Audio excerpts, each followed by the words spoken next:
아내는 대형 유통회사의 본사에 취직하여 빠르게 회사의 지위에 올랐고, 나는 내 상사가 되겠다는 꿈을 좇아 사업을 시작했지만 27살쯤 되었을 때 경기 침체로 사업이 타격을 입게 되었습니다. 나 자신이 직장에 다시 합류해야 함. 아내의 지원 파트너는 특히 둘째 아이를 임신하고 추가 수입이 필요했기 때문에 일자리를 찾는 데 도움을 주기 위해 아내의 인맥을 이용했습니다. 비록 다른 부서에 있지만 결국 아내와 같은 회사에서 일하게 되었습니다. 그 당시 내 아내는 회사에서 남보다 앞서 나갔기 때문에 나보다 더 많은 돈을 벌고 있었고 나는 회사 생활에 막 젖어들고 있었습니다. 한 번은 남자 동료와 맥주를 마시다가 무심코 말했다. 내 아내 부서의 사람들이 수다를 하는 것을 들은 것 같습니다. 그녀는 고위 간부들과 꽤 친했고 직장에서도 추파를 던지는 것으로 평판이 나 있었습니다. 심지어 그녀가 이 말을 들은 적이 있다는 말조차 했기 때문에 화가 났고 말다툼을 벌일 뻔했습니다. 나는 그것을 술에 취한 것으로 일축했습니다. 험담은 그것이 회사에서 그녀의 급격한 상승에 대한 사소한 질투라고 확신했습니다. 나는 아내를 누구보다 잘 안다고 암묵적으로 믿었습니다. 아내가 출산 휴가를 마치고 돌아온 후 너무 순진했습니다. 다시 사업에 집중하기 위해 직장을 그만두었습니다. 전업 아빠의 역할을 맡았습니다. 우리의 관계는 다른 커플들과 마찬가지로 좋은 점과 나쁜 점을 상당히 공유했지만 더 나쁜 일이 빨리 진행되는 것은 물론이고 그녀가 바람을 피우고 있다는 위험 신호나 힌트도 전혀 없었습니다. 7년 그녀는 여전히 같은 회사에 있지만 지금은 이사입니다. 우리에게는 3명의 자녀가 있고 나는 풀타임 아빠로 집에서 일합니다. 나는 파트타임으로만 일하지만 내 사업은 수입이 거의 같을 정도로 잘 나가고 있었습니다. 나는 우리가 그런 줄 알았습니다. 모두들 우리가 더 자주 휴가를 보낼 수 있을 만큼 재정적으로 편안하다는 것을 알았지만 제 아내는 일 때문에 일주일에 이틀 밤을 떠나야 한다고 생각했습니다. 그녀가 너무 자주 자리를 비워야 해서 우리에게는 엄마가 필요한 3명의 어린아이들이 있었지만 그녀는 자신의 직업이 그것을 요구하고 우리가 이 대화를 여러 번 할 수 있는 기회를 떠나기에는 너무 많은 것을 포기했다고 주장했고 그녀는 가버렸습니다. 변명할 것은 항상 그녀가 여행과 관련되지 않은 내년 승진을 위해 왔다는 것이었습니다. 그녀는 지난 3년 동안 그 시를 뽑고 있었습니다. 그녀의 변명은 우리 큰 아이가 언제든지 그녀에게 전화할 수 있기 때문에 우리 아이들이 항상 접근할 수 있다는 것이었습니다. 8살밖에 안 됐고 휴대폰도 없는데 그게 바로 그 아이가 우리 아이들에 대한 엄마로서의 책임을 회피하기 위해 사용하는 논리입니다. 토론이 맴돌기 때문에 주제를 생략했습니다. 저는 풀타임으로 제 역할을 받아들였습니다. 전업주부이자 동등한 재정적 기여자인 그녀의 거래 중 일부는 일주일에 4일 집에 와서 아이들에게 장난감을 샤워시켜 육아에서 벗어날 수 있도록 노력하는 것이었습니다. 새 아이를 학교에서 데려와 그들의 삶에 참여하면서 즐거운 시간을 보내세요. 아내가 아이들과 좋은 시간을 보내는 것의 중요성을 깨닫고 침대 생활이 평범했던 모든 일에서 벗어나려고 애쓰는 일을 그만두기를 바랐을 뿐입니다. 일주일에 한두 번씩 그랬어요. 첫 아이를 낳은 이후로 전혀 문제가 되지 않았어요. 우리 둘 다 바쁜 삶을 살고 있다는 걸 이해했기 때문이죠. 그러나 어느 날 아내와 함께 일하는 전 동료를 만났을 때 모든 것이 바뀌었습니다. 내가 그에게 내 아내의 업무 일정이 얼마나 바쁜지, 그녀가 항상 어떻게 여행을 하는지에 대해 언급했던 평범한 잡담을 알잖아요. 그는 내 아내와 같은 부서에서 일하기 때문에 내가 아내의 일을 언급했을 때 그의 반응을 안팎으로 알고 있습니다. 잦은 여행으로 인해 뭔가 문제가 있다는 인상을 받았습니다. 우리가 그다지 친하지 않기 때문에 어색할 것이기 때문에 더 이상 조사할 수 없다는 것을 알고 집에 돌아오면 문제를 더 깊이 조사하기 위해 마음속에 메모를 했습니다. 의심은 더욱 커졌고 아내가 일할 때 항상 잘 차려입은 것을 숨기고 있다는 느낌이 들었습니다. 그래서 그것은 선물이 아니었습니다. 그녀의 옷장은 변하지 않았고 우리는 처음 데이트를 시작할 때 가졌던 것과 같은 연결을 여전히 공유하고 있었습니다. 유일한 차이점은 전업주부가 된 이후로 그녀는 자주 여행을 다녔습니다. 나는 그녀의 차에 GPS 추적기를 설치하여 추가 조사를 하기로 결정했습니다. 그녀가 일하는 날에는 직장 반경 30m 내의 여러 호텔에서 밤을 보내는 것을 발견했습니다. 나는 실제로 무슨 일이 일어나고 있는지 알아보기 위해 어느 날 이 호텔 중 한 곳에 나타나기로 결정했습니다. 나는 베이비시터를 고용하고 다음 날 아침까지 주차장에 머물렀고 그 다음날 아침 그녀가 내 전 상사와 함께 호텔에서 나타났습니다. 그 당시 그녀의 직장 동료는 내 질문에 대부분 대답했고 숨기려고도 하지 않았습니다. 나는 충격을 받을 수 없을 만큼 놀랐습니다. 나는 차에서 뛰어내려 그들과 마주했습니다. 그들은 이번 휴가에 회사를 떠나는 것처럼 아무렇지도 않게 호텔을 나갔습니다. 나는 즉시 차에서 뛰어내려 그녀와 마주했다. 내 전 상사는 거리를 두려고 했지만 나는 그에게 가만히 있으라고 말했다. 그러나 내가 아내와 마주하는 동안 내 전 상사는 간신히 빠져나갔다. 그녀가 오전 6시에 우리 집에서 약 30마일 떨어진 값싼 호텔에서 유부남과 함께 나오는 것을 내가 포착한 것이 아닌 것처럼 행동하는 비즈니스 미팅. 그녀는 내가 장님인 것처럼 가장하려고 했고 나는 그녀에게 우리 결혼에 대해 말했습니다. 그제서야 나는 이 사실을 진작 알았어야 했다는 생각이 들었다. 내 전 직장 동료 중 한 명이 약 7년 전에 퍼뜨린 소문이 사실이었다는 것이다. 나는 그녀에게 집에 가야 하고 그녀는 불륜 파트너와 함께 있어야 한다고 말했습니다. 결국 친구와 함께 지냈고 그녀가 불륜을 알게 된 지 약 일주일 동안 바람을 피우는 동안 그녀가 나와 함께 떠난 아이들을 보러 집에 오라고 애원하는 전화나 문자를 멈추지 않았습니다. 소문이 컸기 때문에 전체 이야기를 알고 싶었습니다. 우리가 만난 직장에서 그녀가 여러 남자와 바람을 피웠다는 사실을 퍼뜨렸고 나는 그녀가 깨끗해지면 그녀를 다시 데려가는 것을 고려해 볼 수도 있다고 말했습니다. 나는 그렇게 할 생각이 없었지만 노력에도 불구하고 그녀는 논의를 꺼려하여 종결을 원했습니다. 그래서 제가 직접 조사를 하게 된 것은 그녀가 결혼 9년 동안 7번째 바람을 피우고 있다는 사실을 확실하게 발견했을 때였습니다. 남자 중 6명은 그녀가 매일 같이 일했던 사람들이었죠. 이전 상사와의 분류는 장기간의 일이었습니다. 저는 완전히 망가졌고 이혼 신청을 했고 고통스러운 과정을 겪었습니다. 우리는 몇 주 후에 별거를 했고 그녀가 일했던 사람들과 바람을 피운 후에 그녀는 제발 아무 소용이 없었습니다. 매일 결혼했거나 진지한 관계에 있다는 것을 알고 있던 일부 사람들과 그녀는 나를 완전히 바보처럼 보이게 만들었습니다. 아무리 사과해도 우리가 헤어진 후 몇 달 동안 그녀와 화해할 수는 없을 것입니다. 나는 여전히 그녀로부터 탄원하는 문자 메시지를 받지만 이 사과에서 가장 파괴적인 부분은 DNA 검사 결과 내 둘째 아이가 생물학적으로 내 아이가 아니라는 사실이 밝혀져 마음이 산산조각 났고 그녀가 거부한 검사 결과를 받았을 때 나는 완전히 회복되지 못했다는 것입니다. 그녀는 내가 그녀를 비밀로 유지하기를 원했지만 나는 그녀가 바람을 피운 모든 남자의 아내들에게 편지를 보내 당연히 내 아들에 대한 DNA 검사가 필요하다는 것을 알리는 편지를 보냈습니다. 그들의 관계는 이제 흔들리는 땅에 있습니다. 뉴스가 너무 빨리 퍼져서 그녀는 결국 직장을 그만두고 소셜미디어 계정을 비활성화했습니다. 지금까지 남자 중 누구도 나서지 않았고 그가 여전히 내 아들일 것이라고는 기대하지 않았지만 나는 그가 자라서 그의 친아버지가 누구인지 알고 싶어할 경우를 대비해 남자들의 이름을 기록해 두었습니다. 나는 현재 같은 반 친구인 여자와 관계를 맺고 있는데 이번에는 극도로 조심하고 있지만 그녀는 그렇지 않습니다. 불륜의 징후는 전혀 보이지 않습니다.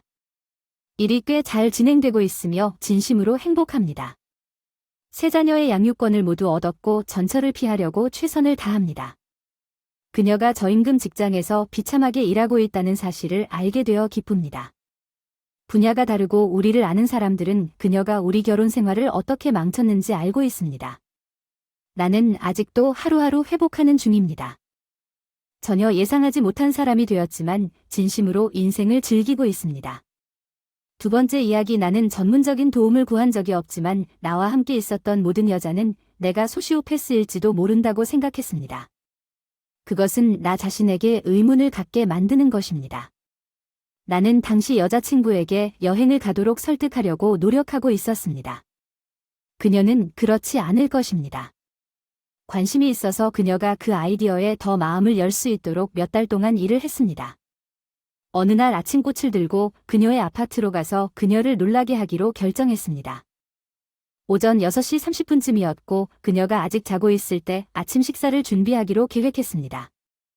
열쇠가 없었기 때문에 꽃을 놓기 위해 그녀의 침실에 들어갈 때 자물쇠를 조작하여 들어가게 했습니다. 그녀가 침대에서 다른 남자와 함께 자고 있는 것을 보았습니다. 부엌으로 가서 잠시 생각을 정리할 시간이 필요했습니다. 나는 시간이 얼마나 있는지 결정하고 그 남자가 조용히 누구인지 알아내야 했다. 나는 그녀의 침실을 몰래 들어가 그 남자의 바지를 찾아 그의 지갑을 가져갔다. 둘 다 강한 알코올 냄새가 나는 것을 발견했다. 나는 그녀가 최소한 8시가 될 때까지 깨어나지 않을 것이라는 것을 알았다. 오전 0시. 그 사람이 누구인지는 잘 모르겠지만 술 냄새로 미루어 짐작컨대 몇 시간은 밖에 나가서 트럭에서 노트북을 꺼내고 아파트로 돌아와 내가 사용했던 주방 테이블에 앉았습니다. 그에 대한 정보를 수집하기 위해 가져온 그 남자의 신분증을 발견했습니다. 그의 페이스북 프로필에서 그의 부모 이름, 여동생의 이름 등을 알게 되었습니다. 그들의 연락처 정보를 입수하고 그 사람에 대한 신원 조사를 실시하여 그가 몇 가지 소지 혐의가 있음을 발견했습니다. 또한 모두 복사했습니다. 그 사람의 신용카드 정보란은 딥웹의 일부 계략적인 부분에 가서 그의 사회보장번호를 구입했습니다. 나는 이미 내 지금 X에 이 모든 정보를 가지고 있었습니다. 두 사람의 팬케이크가 요리되는 동안 두 사람을 위해 아침 식사를 요리했습니다. 나는 침실에 들어갔습니다. 얇은 시트 덕분에 다행히 엉키지는 않았습니다. 시트를 떼어내서 두 사람의 알몸이 드러났고 그 후 매우 기분 나쁜 사진을 몇 장 찍었습니다. 부엌으로 돌아와서 그들의 아침 식사를 차리고 테이블에 앉아 생각을 정리한 다음 밖으로 나가서 내 물건을 놓았습니다. 내 트럭에 노트북을 싣고 아침 식사를 다시 침실로 가져가서 침대 옆 탁자 위에 놓은 다음 부엌으로 돌아가서 현관문에 있는 문고리를 잡고 조용히 의자를 침실로 가져왔습니다. 침실 문을 닫고 잠그고 문을 두었습니다. 더러운 셔츠를 입고 문 밑에 멈춰라. 나는 알람 시계를 3분 후에 울리도록 설정하고 알람이 울릴 때까지 방구석에 앉아 기다렸다. 내 전 애인이 일어나 알람을 끄고 아침 식사를 알아차렸다. 그녀는 혼란스러운 듯 살짝 일어나 앉더니 나를 알아보고 외쳤다. 아, 젠장. 나는 그녀에게 일이 순조롭게 진행되기를 원한다면 거기 앉아서 조용히 하라고 말했다. 그녀는 고개를 끄덕일 만큼 나를 잘 알고 있었다. 그녀의 얼굴에 끔찍한 표정을 지으며 나는 당신이 침대에서 나올 거라고 말했습니다. 반대편으로 걸어가 몸을 구부려 그를 깨우고 키스하고 그에게 소개하고 싶은 사람이 있다고 말하세요. 큰 소리 내지 말고 침대에서 나가지 마세요. 그녀는 좌절감으로 반응했지만 나는 그녀의 말을 가로막고 조용히 하고 내 지시를 따르거나 지금 당장 이 일을 끝내겠다고 말했습니다. 그녀는 이에 따랐고 나는 그녀에게 다시 침대로 돌아가라고 지시했고 그는 쪽으로 돌아섰습니다. 나는 여전히 영향을 받고 있고 매우 혼란스러워. 그는 누구입니까? 여기서 뭐 하는 거야? 나는 그냥 조용히 앉아 있으면 모든 것이 괜찮을 것이라고 대답했습니다. 내 전남편은 그에게 그가 말한 대로 하세요. 아침을 만들어 먹으라고 둘 다 겁이 나고 불안해서 전전 애인이 접시를 들고 쳐다봤고 그 남자는 안 먹는다고 거부했는데 전전 애인은 그냥 먹으라고 해서 마지못해 먹기 시작했어요. 하지만 물릴 때마다 고통스러워 보였고 그들은 내가 음식에 독을 넣었고 마음속에서 죽을 것이라고 믿었고 그것을 먹으면 치명적일 것이라고 확신했습니다. 마침내 나는 알았어. 이제 그만해도 된다고 말했습니다. 그들은 단순히 접시를 다시 놓았습니다. 침대에서 나는 그들에게 여기에 두 가지 선택이 있다고 말했습니다. 나는 모든 사람이 당신을 집 없이 내버려 두도록 반대하지 않고 심지어 당신이 당신의 삶을 끝내는 것을 고려하게 만들 수 있을 만큼 두 사람에 대한 충분한 정보를 가지고 있습니다. 참을 수 없어. 그게 선택지 1이지만 다른 방법이 있어. 난 합리적인 사람이고 내가 바라는 건 너희 둘 중 누구도 다시는 만나지 말라는 것뿐이야. 너는 함께 뉴멕시코로 이사할 것이고 그들이 눈빛을 교환했지만 침묵을 지켰던 모든 것을 나는 놓아줄 것이다. 앞에 있던 바지를 움켜쥐고 휴대폰을 다시 던졌다며 당장 회사에 전화해서 그만둔다고 알리고 먼저 스피커폰으로 전환해서 상사에게 이직한다고 알리고 그녀가 전화를 걸고 급히 통보한 것에 대해 사과했고 그도 똑같이 했습니다. 제니는 잘 됐다고 말했습니다. 다음으로 집주인에게 연락하여 당신이 보증금을 포기하고 2주 안에 이사할 것이라고 알려주세요. 그녀는 지시한 대로 전화했습니다. 그런 다음 나는 그들에게 뉴멕시코에서 함께 아파트를 구하는데 일주일이 있다고 알렸습니다. 나는 그들의 새집에 대한 보증금을 내가 부담하겠다고 말했지만 그들이 내 지시를 정확히 따르지 않으면 끔찍한 일이 일어날 수 있다는 것을 분명히 했습니다. 나는 그들을 내버려두고 결국 뉴멕시코로 이주한 후에 그들의 죽음을 맞이하는 정말 굴욕적인 방법이 될 것입니다. 그 후 몇 년 동안 나는 여러 개의 가짜 페이스북 계정을 통해 그들을 지켜보았습니다. 어느 시점에서 그녀는 임신을 했고 그들은 여전히 함께 살고 있었습니다. 그녀가 임신한 지 3개월쯤 되었을 때 그녀는 직장을 그만뒀고 그가 호주로 여행을 가면서 좋은 일자리를 찾은 것 같았습니다. 뉴멕시코에서는 개별적으로 포장된 가방에 9온스의 가루를 더플백 안에 저울과 현금 더미와 함께 넣어 그의 트럭에 넣은 다음 익명으로 경찰과 국경 순찰대에 전화를 걸어 우려한다고 주장했습니다. 자신의 차량이 국경에서 수상한 물건을 줍는 것을 목격한 시민전은 집으로 돌아왔고 며칠 후 그가 가짜 혐의로 체포되었다는 것을 페이스북에서 봤습니다. 그의 이전 범죄 경력과 그가 받은 배포 의도 증거로 인해 밝혀졌습니다. 약 20년형을 선고받고 아이를 낳으면서 여성보호소로 피신하게 되었고 그 이후로 딸을 입양 보내기로 어려운 결정을 내렸는데 행방을 알 수 없는 것 같습니다. 3층 저와 아내는 결혼 전 10년 동안 함께 힘든 시간을 보냈고 그래서 그녀를 파트너로 선택하고 2020년 프러포즈를 하게 되었습니다. 2022년에 놀라운 해 환상적인 결혼식 우리가 다시 연결되고 나는 우리 관계에 많은 노력을 기울였기 때문에 성과를 거두었습니다. 우리 둘 다 직장에서 성공했고 승진도 했으며 가족을 시작하는 것에 신났습니다. 2022년 말까지 집을 살 계획은 아직 성공하지 못했습니다. 우리는 세계 정상에 있었지만 그렇게 느낀 데는 다른 이유가 있었습니다. 2019년에 우리는 무심코 알고 지냈던 다른 커플과 정말 친한 친구가 되었습니다. 몇 년 전 그 남자는 내 아내의 동료였고 우리는 그들과 매우 가까워졌고 그들의 아이들의 상황이 바뀌었습니다. 그의 아내가 코로나 팬데믹 기간 동안 예기치 않게 임신을 했을 때 아내와 그 사람은 항상 서로에게 문자를 보내고 더욱 다정해졌습니다. 우리 커뮤니티는 일반적으로 예민하고 민감하기 때문에 그 측면이 나를 괴롭히는 것이 가장 적었습니다. 그들은 혼자 어울리기 시작했고 우리가 함께 여행할 때 아내가 그의 안녕에 대해 지나치게 걱정하는 것을 발견했습니다. 내 아내가 이전에 바람을 피운 적이 없다는 것을 알았고 우리는 13년간의 관계 동안 일부 일처제에 대한 우리의 약속에 대해 항상 분명했습니다. 나는 그녀를 완전히 신뢰했고 우리 사이의 일이 정말 잘 진행되고 있었습니다. 모두가 끝난 후 파티에서 친밀한 순간을 가지려고 두 사람을 잡았습니다. 다른 사람은 잠에 들었고 밤이 늦었고 우리는 모두 술에 취하지 않았습니다.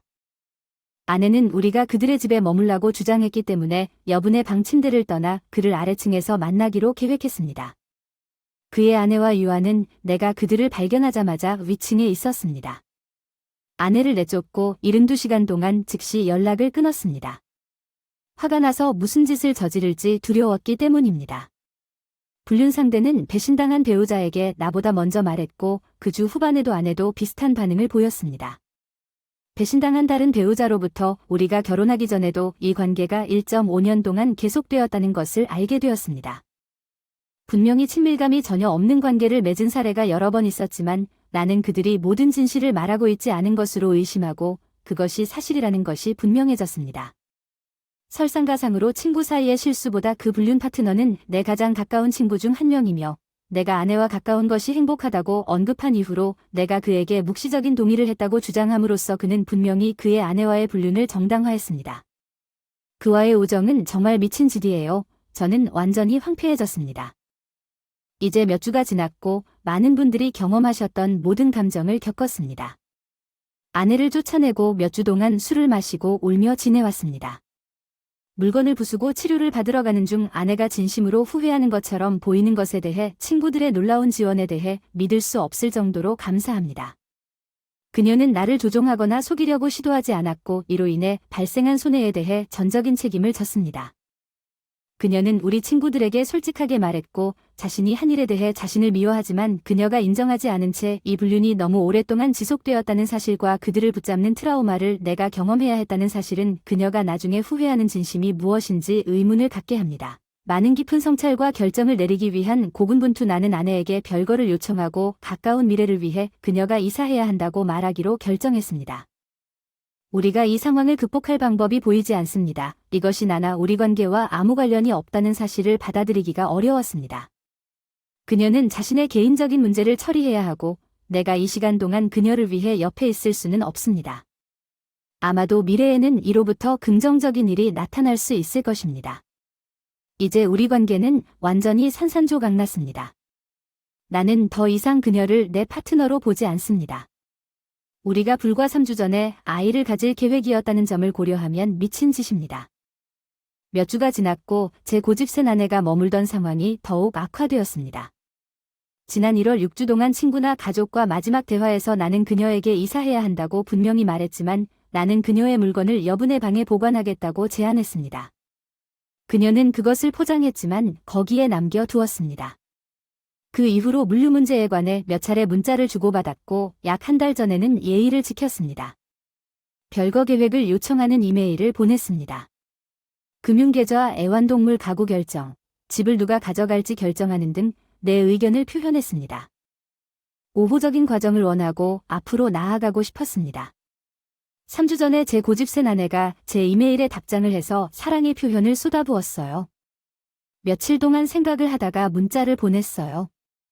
우리의 불화는 이제 끝났으니 최소한 같이 살자고 생각하면서 집에 온다고 하면서 왜 룸메이트만 하면 안 되는지 이해가 안 된다고 했고 나는 절대 안 된다고 단호하게 말하고 경계를 분명히 했다.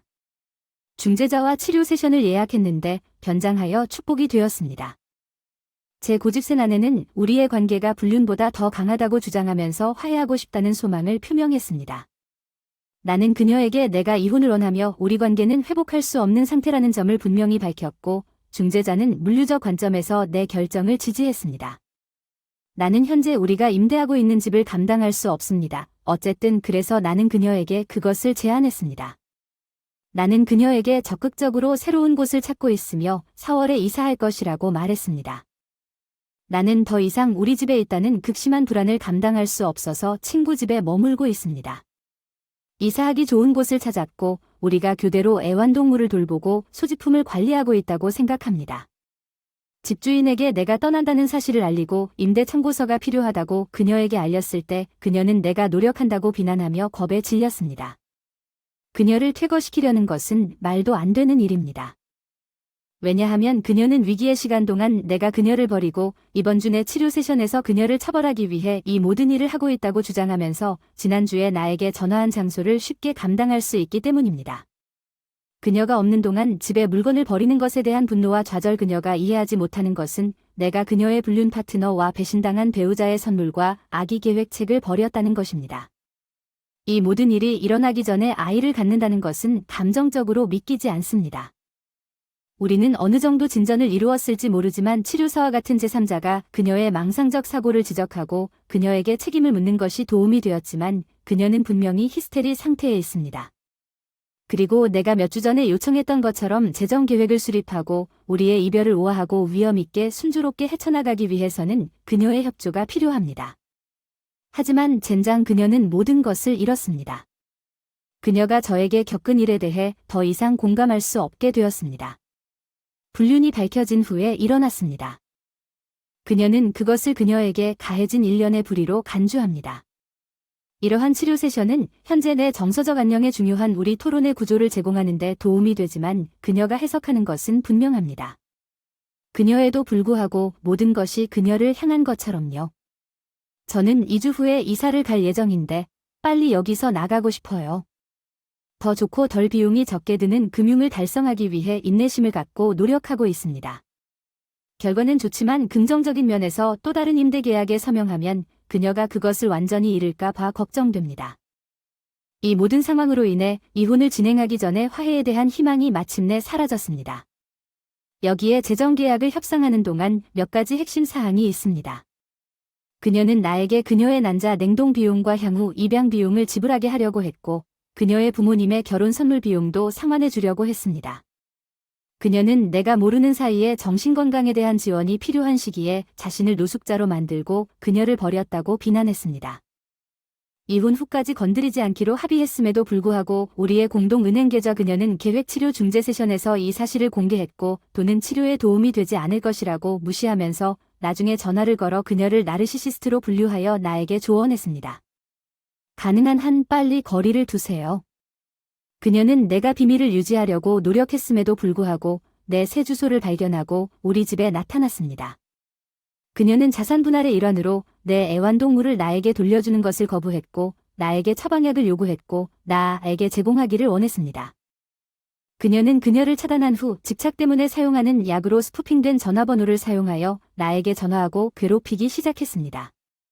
그녀는 나를 떠나서 우리의 미래를 함께 끝낸 것에 대해 나를 겁쟁이라고 불렀고 여전히 자신을 정신적 문제로 인해 도움이 필요한 사람으로 묘사합니다. 건강 위기에 내 치료사가 몇 주 전에 모든 것을 그런 말로 표현한 후 나를 PTSD로 진단한 것은 당연합니다.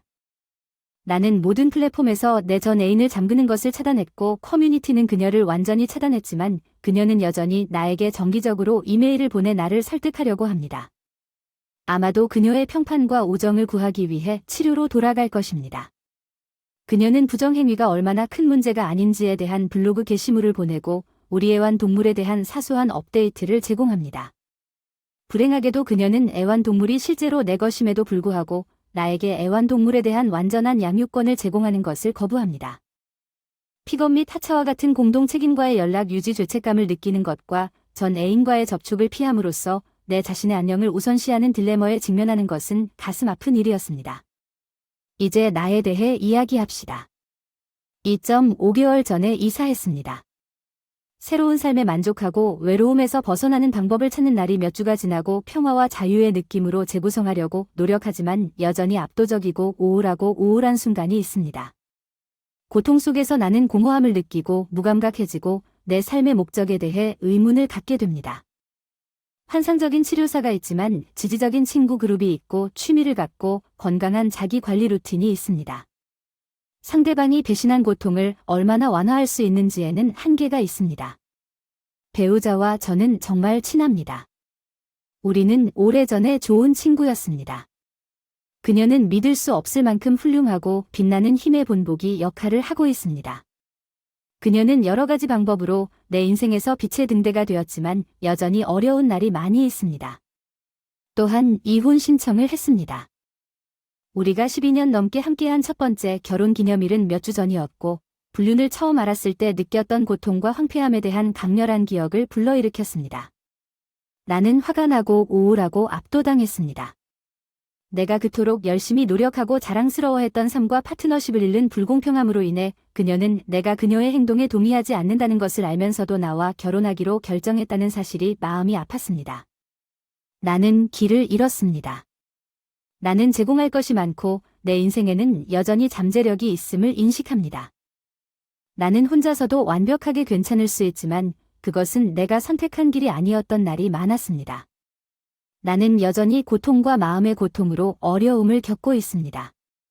열심히 운동하다 살이 좀 빠졌다. 야외에서 시간을 보낸다. 친구들을 자주 만나고 숙면을 취하는 것이 우선이다. 불안을 관리하기 위해 약을 통해서도 도움을 구했지만 증상이 완전히 사라졌다고는 말할 수 없다. 안타깝게도 저는 이번 주에 이혼 소송을 제기한 상황의 영향을 여전히 처리하고 있으며 재정합의 작업을 진행해도 큰 만족을 얻지 못했습니다. 약간의 성취감이 있었지만 그녀가 반응할 수도 있다는 걱정으로 가려졌습니다. 극단적이고 예측할 수 없는 방식으로 나는 여전히 직장에서 내 능력의 75%를 발휘하지 못하고 있으며 특히 내 상황을 이해하는 상사가 있음에도 불구하고 까다로운 분야에서 일하기 때문에 나에게 큰 타격을 주기 시작했습니다.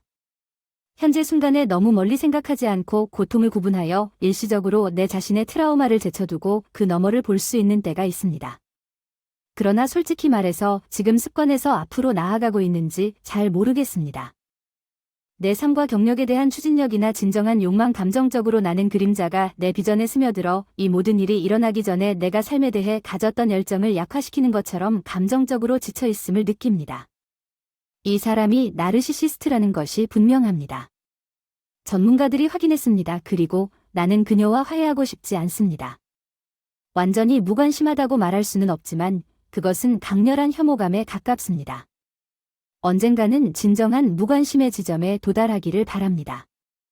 우리 파트너십에서 무형의 무언가는 마치 기둥이나 종석이 제거된 것과 같아서 그것에 이름을 붙이려고 애썼지만 그것이 없다는 것을 느낄 수 있습니다.